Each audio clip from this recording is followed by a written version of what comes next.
Wonderful story of love. Tell it to me again. Wonderful story of love. Wake the immortal strain. Angels with rapture announce it. Shepherds with wonder receive it. Sinner, oh, won't you believe it? Wonderful story of love. Wonderful story of love. Wonderful story of love. Wonderful story of love. Wonderful story of love. Wonderful story of love. Though you are far away, wonderful story of love. Still he doth call today, calling from Calvary's mountain, down from the crystal bright fountain, e'en from the dawn of creation. Wonderful story of love. Wonderful story of love. Wonderful story of love. Wonderful story of love. Wonderful story of love. Wonderful story of love. Jesus provides a rest. Wonderful story of love. For all the pure and blessed, rest in those mansions above us, with those who've gone on before us. All right, so Daniel chapter 5, starting in verse 10, we'll read about through, I'm going to go ahead and read through verse 16. If you've got one of the newer Bibles that breaks things up into paragraphs, you may have a paragraph set at verse 13, but I'm going to put these two paragraphs together as a single block. The queen, and I don't know if he just had, my guess is he had more than one wife. So there is some writing among the scholars that suggests, since how it says the queen, we're talking about his primary wife. They were probably all there, but the one who is closest to him and had the most influence over him spoke up.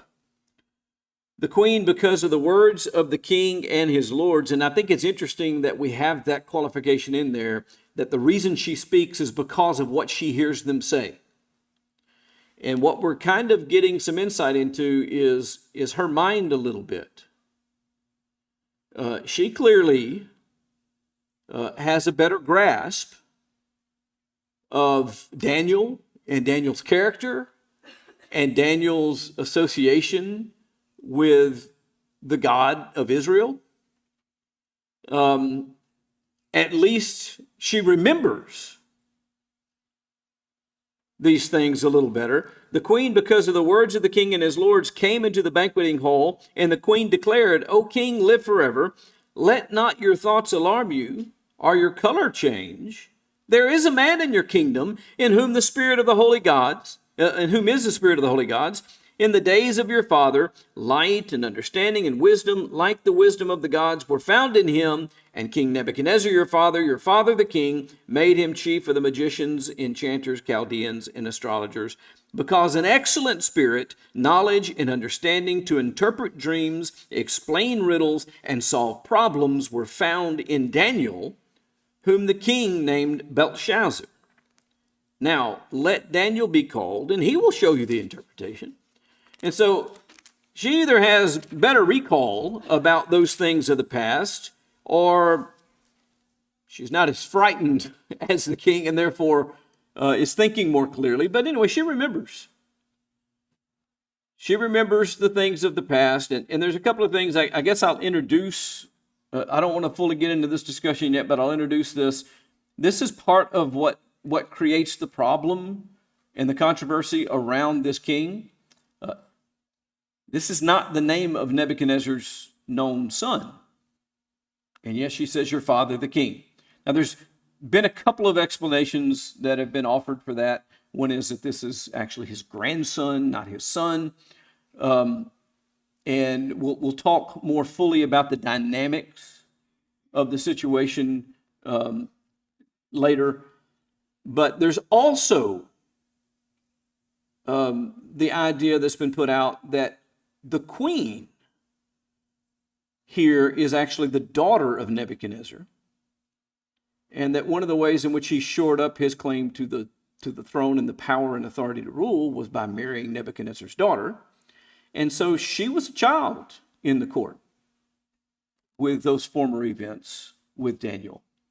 And therefore she would have a very good recall of Nebuchadnezzar's attitude toward him, what Nebuchadnezzar did for him, and all of those things that had developed over that time. So that is part of the problem. Was for many, many years, this is one of the places that skeptics attacked the book of Daniel, because they were like, this is not the king who followed Nebuchadnezzar according to history. And this is not the son of Nebuchadnezzar. And so Daniel's just wrong. Well, it turns out that subsequent discoveries have found that this individual did in fact exist, that this individual did in fact rule.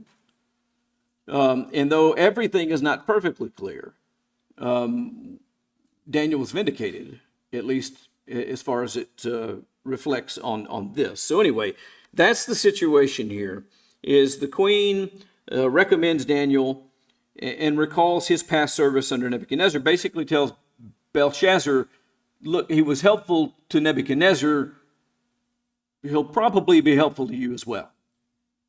So don't be afraid. Just call the person that has a track record that is proven to help in this regard. So it goes on. Daniel was brought in before the king. The king answered and said to Daniel, you are that Daniel, one of the exiles of Judah, whom the king of my father brought from Judah. He wants to confirm, in fact, he's got the right person. You're that Daniel, right?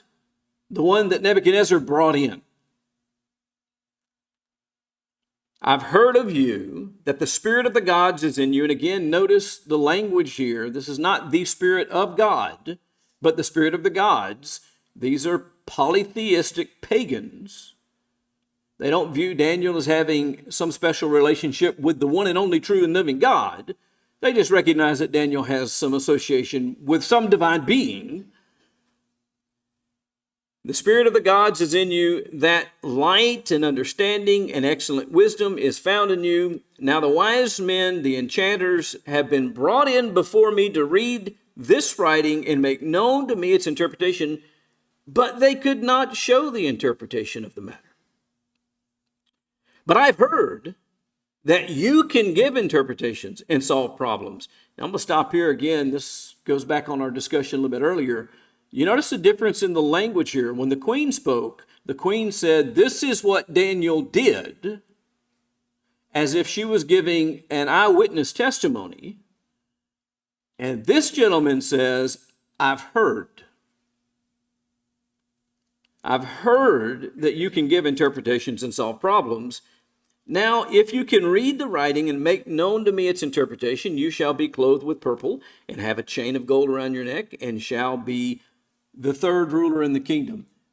That last phrase becomes very important as we talk about this. And I think, I think we're probably definitely going to get to it later today. So just keep that phrase in your mind. The promise is, I'm going to make you not, remember Joseph, where was Joseph raised into the rule in Egypt? Second in command. Where was he raised? Where was Joseph raised to the rule in Potiphar's house and over the dominion of Potiphar? The second in command. So why the third? It's just kind of a weird thing to say, well, I'll raise you to third in power.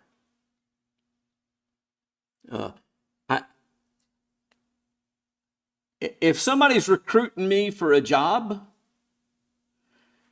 one of the real enticements is to say, you're going to be in charge of everything. It's a little bit less of an enticement to say, you're going to be third on the pecking order. But yet that is the enticement that he offers. It is significant that it's third in terms of explaining the controversy around Belshazzar as king. So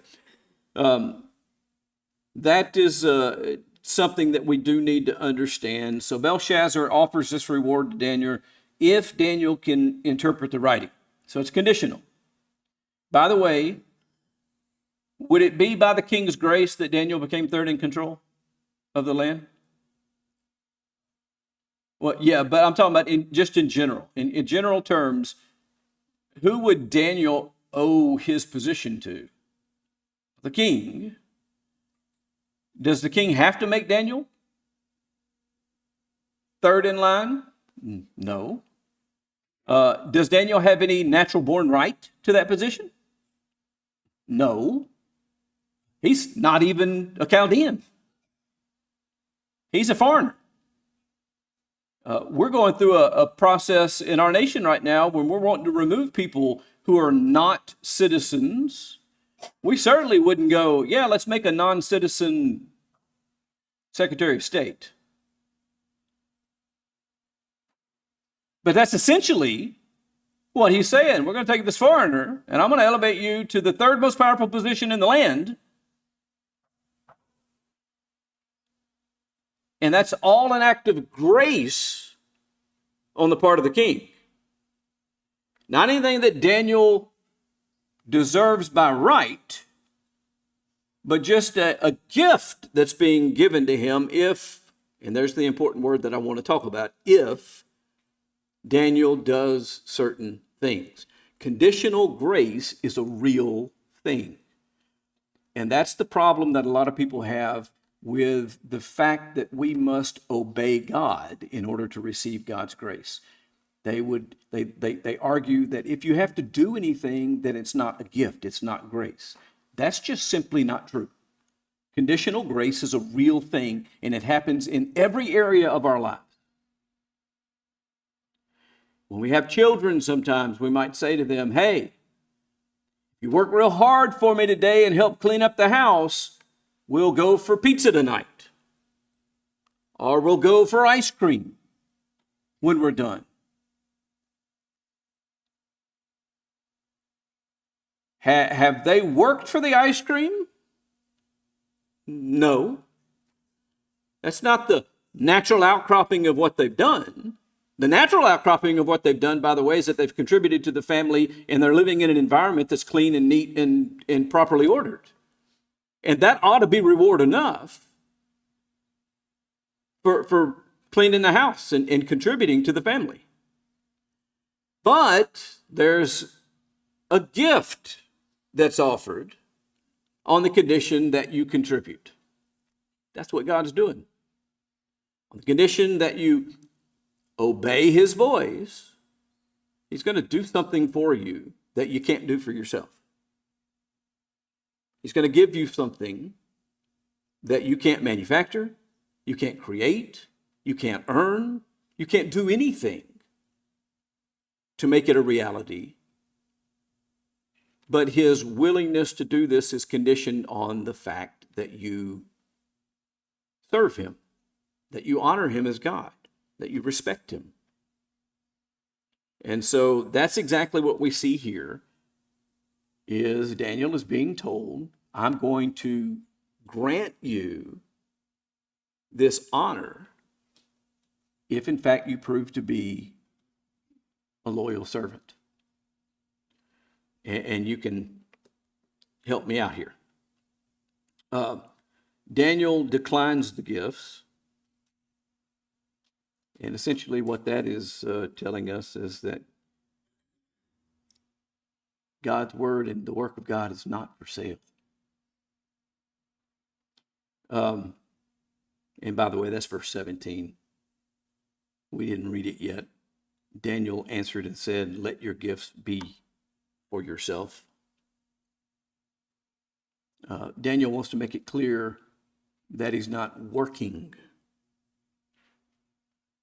He doesn't need this gift.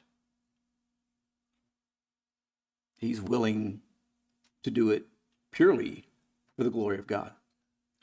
All right. Any questions or comments about that before we do move into the next section?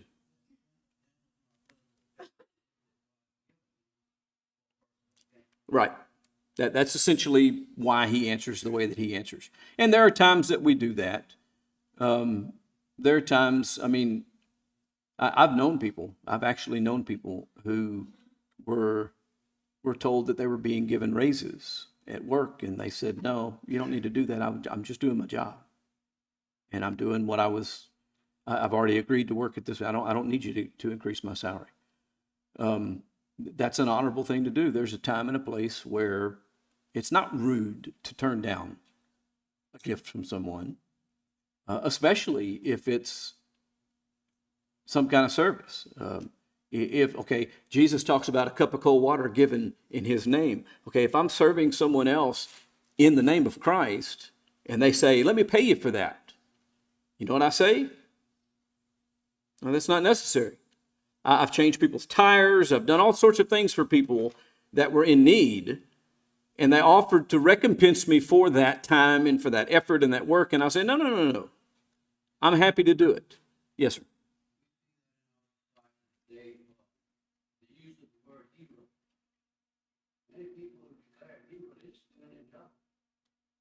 And we see Daniel's attitude in some of those people who will quickly say, especially if they're being interviewed in the media and called a hero, "I'm not a hero. I just did what anybody else would do." That's essentially the attitude that Daniel's taken here. All right, so let's look, starting in verse 17. Daniel answered and said before the king, "Let your gifts be for yourself, and give your rewards to another." Now, again, he's not being rude. He's saying that's unnecessary. "Nevertheless, I will read the writing to the king and make known to him its interpretation. Regardless, you don't need to give me anything. Regardless of any of those promises, I'm going to do this thing for you. O king, the Most High God gave Nebuchadnezzar your father kingship and greatness and glory and majesty. And because of the greatness that he gave him, all peoples, nations, and languages trembled and feared before him. Whom he would, he killed, and whom he would, he kept alive. Whom he would, he raised up, and whom he would, he humbled." This is just an expression of the sovereignty of God. If God determined that people deserved to die, what happened to them? Well, look at the people in the days of Noah. Look at the people of Sodom and Gomorrah. Look at Ananias and Sapphira. Look at Uzziah. I mean, you can go down this list of these people whom God immediately took their life from them. He's saying that God could do it. And if God wanted someone to live, they could live. And there's examples of that. Hezekiah, given 10 more years of life, though he was certain to die that night. The widow's son, raised and given life. Lazarus, raised. Tabitha, raised. Various people that were at the will of God, allowed to live, who, on order of nature, was time to die. God superseded and exercised his authority over that. He says it's the same way with kings. You have authority because God raised you up. And when Nebuchadnezzar lost his authority, it was because God took him down. And that is just an expression of the breadth of God's sovereignty. When his heart was lifted up and his spirit was hardened so that he dealt proudly. Now, verse 20 is important because he is showing that there was a disciplinary aspect to why God acted in the way he did with Nebuchadnezzar. When his heart was lifted up and his spirit was hardened so that he dealt proudly, he was brought down from his kingly throne and his glory was taken from him. He was driven from among the children of mankind, and his mind was made like that of a beast, and his dwelling was with the wild donkeys. He was fed grass like an ox, and his body was wet with the dew of heaven, until he knew that the Most High God rules in the kingdom of mankind and sets over it whom he will.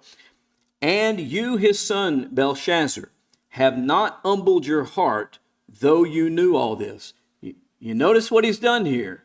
He's recounted all this story, and then he's turned to Belshazzar and he said, "And you're arrogant. and have not recognized this, though you knew it. Now, here's the next thing I want to add to this. Remember, he said, I have heard. I don't know what the disconnect is here, but I do know this. Human beings have a tendency to, through their own exercise of their own will, create things as memories that are not memories and repress real memories that they don't like the consequence of. And it's very possible that though he knew all this, he had convinced himself, he had deceived himself into forgetting all about it, as if it never happened. You ever done that? Done something bad that you were ashamed of, and little time passes and you just forget that it's even been done. You, his son, have not humbled your heart, though you knew all this, but you've lifted up yourself against the Lord of heaven. And the vessels of his house have been brought in before you, and you and your lords and your wives and your concubines have drunk wine from them, and you have praised the gods of silver and gold and bronze and iron and wood and stone, which you do not see or hear or know. But the God in whose hand your breath is your breath, and whose are all of your ways, you have not honored. Then from his presence the hand was sent, and this writing was inscribed. And this is the writing that was inscribed: Mene, Mene, Tekel, Parsin. This is the interpretation of the matter. Mene, God has numbered the days of your kingdom and brought it to an end. Tekel, you have been weighed in the balances and found wanting. Paris, your kingdom is divided and given to the Medes and the Persians. Then Belshazzar gave the command, and Daniel, with clothes with purple, a chain of gold was put around his neck, and a proclamation was made about him that he should be third ruler in the kingdom. So Daniel had turned down these gifts. They were granted anyway.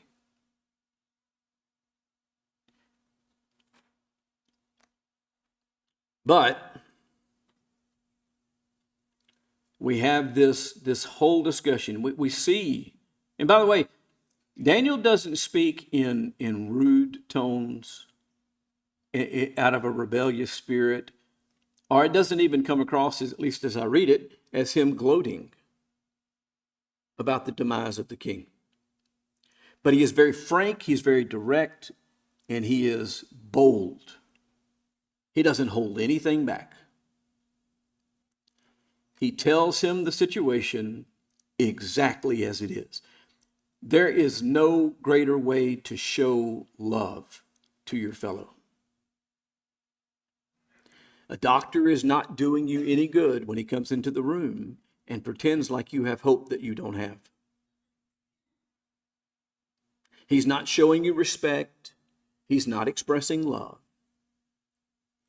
The one who's expressing love is the one who comes in and in the most humble and caring way possible confronts you with what is known to be the case. And that is what Daniel does here. And he looks at him and he says, look, you had every opportunity to understand how God works and why you were in the position that you were in. You knew the lessons that had been taught to your father Nebuchadnezzar. And yet you were arrogant anyway and thought that you deserved it and thought that you did it on your own and that it wasn't God raising you up and giving you this position. You knew all this, but you haven't humbled yourself. And so let me tell you what God is saying. Mene means God has numbered your kingdom and brought it to an end. Now, what's interesting is notice that happens twice in the writing on the wall. It's repeated twice. It's being underscored. This is important in the context of the book as well, because if you recall, Nebuchadnezzar had had his first dream, which told him that he was the head of gold, but that head of gold was going to end, and there was going to be arms and shoulders of silver that came behind him, another kingdom that arose behind him. That wasn't as glorious as his kingdom, wouldn't be gold, would only be silver, but it was coming behind. His rule would not be infinite. And what God is saying is that time has come. The kingdom is being taken from you, just as God told Nebuchadnezzar. Remember, Nebuchadnezzar's response to that was to build a great statue that represented his kingdom, that was all of gold from head to toe, which we talked about being a response to his vision and a statement of, my kingdom will not end. Yes, it will. It will end just like God said it would. And he's underscoring that fact by stating it twice. Your kingdom has come to an end. I told you your days were numbered, and your number's up. The next one, tekel. You have been weighed in the balances and found wanting. This is also a phrase that comes into our common vernacular today.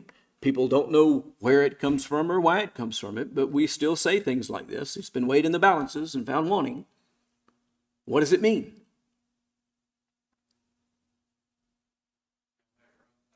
Yeah, you don't measure up. You're not everything that you're supposed to be. You're lacking something.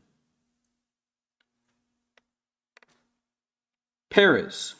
And this is apparently a singular word from the plural parsin, P-A-R-S-I-N.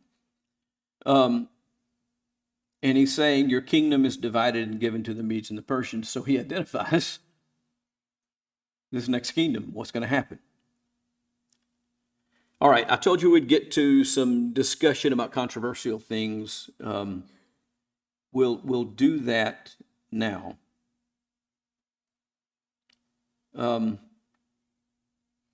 Belshazzar's identity, as I mentioned earlier, was once questioned by scholars, since there's no king by that name initially found in Babylonian records.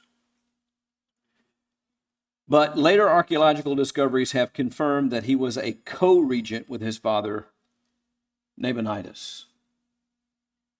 And so I told you it was important when we were there that he said, I'll make you third. The reason why he could only make him third is because there was already a split between 1 and 2. He couldn't elevate him above himself, but he could bring him all the way up to the limit of his authority, and that's what he was doing. He was a co-regent. Most likely, in the result of my study, most likely a grandchild of Nebuchadnezzar, but not sure about that. The married to his daughter might make some sense as well. There's a couple other theories that float around out there, and none of them I think we can prove from the Bible, because the Bible doesn't do anything but call him Nebuchadnezzar's son. I will tell you that the marrying Nebuchadnezzar's daughter makes the calling him Nebuchadnezzar's son a little bit more significant, because he became a son-in-law. But a grandson also fits that description as well, and it's not uncommon during that time frame to talk about grandchildren as being the son. Even Jesus, many, many generations later, is referred to as the son of David. So that's an equally valid thing there. But what's important to note is that the historical evidence has actually validated the the biblical record, where once this was one of the places that people went to show that you really can't trust the Bible. It just don't get things right. In fact, it has been shown to be accurate, and accurate long before men knew that it was accurate. Men spent many, many years saying, well, that's not right, because we know who the king was. We know what happened. And then lo and behold, oh, well, we didn't know about that. So we need to be very careful about questioning the accuracy of the revealed Word of God because of the limits of our knowledge. The language of the inscription is most likely some form of Aramaic, encoded by using terms that obviously the Babylonians did not understand.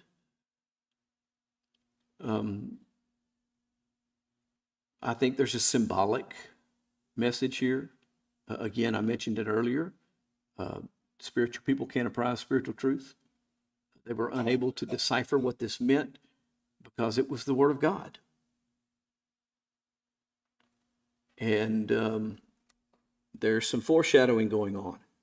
Numbered, weighed, and divided. All of those terms are used, right? Days are numbered. You've been weighed in the balances. Your kingdom is divided. That becomes the template of judgment repeated in later visions in Daniel 7 and 8, in Romans chapter 20. The same idea of numbered, weighed, and divided is found in these other places. It's also found in other prophets. Do this and divide it up and cast it. This idea is repeated in connection with judgment from God.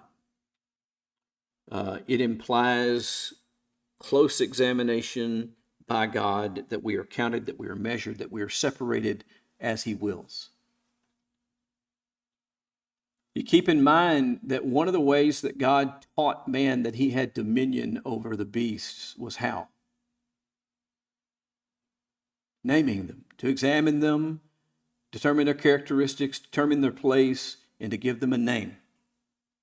It is essentially saying that God is doing that with us, that He's examining us, that He's measuring us, that He's determining us, He's determining our place, and He's dividing us as He sees fit, showing that God has dominion over us. And that's a very, very important.